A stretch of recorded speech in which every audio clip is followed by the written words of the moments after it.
Նիկոլ Փաշինյանը ոչ Զելենսկի է, ոչ Մայա Սանդու է, ոչ էլ Սաակաշվիլի է։ Նա այսպես դասական իմաստով արևմտամետ չի։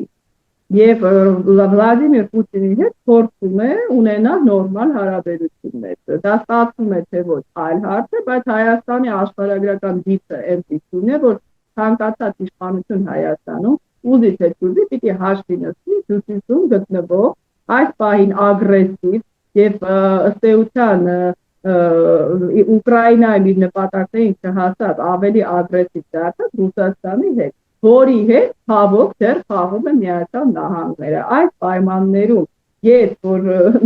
միանշանակ քննադատում եմ Ռուսաստանի արտաքին քաղաքականությունը, գիտակցում եմ, որ Հայաստանը չի կարող վեր կանգնել եւ ասել հեռացեք այստեղից, այլևս ձեզ այստեղ չտեսնենք, որպես ցեղասպանություն տեսած ժողովուրդ, որպես ժողովուրդ, որը միայնակ է մնացել պատերազմի ընթացքում եւ դաշնակիցի ունեցել ողջ աշխարհում, պետք է գիտակցենք եւ հաշվի առնենք այն փաստը, որ մենք ունենք այսպիսի հարևան։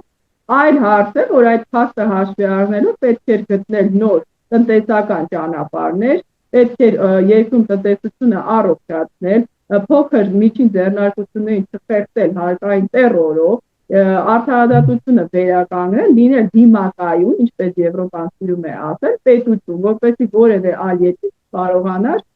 լուրջ ազդեցություն ունենալ Հայաստանի ընտրությունների վրա։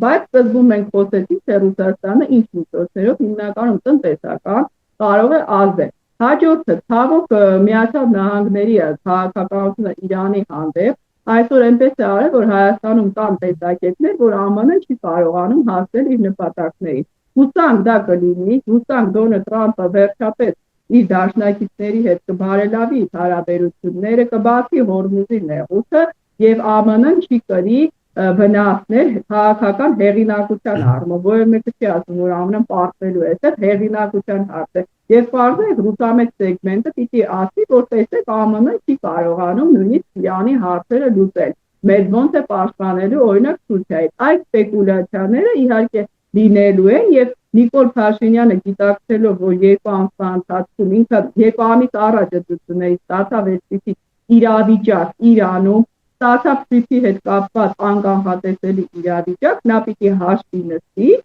Ռուսաստանի ուրեմն ինչպես ասեմ, ոչ թե շահերի, այլ տեսակետների հետ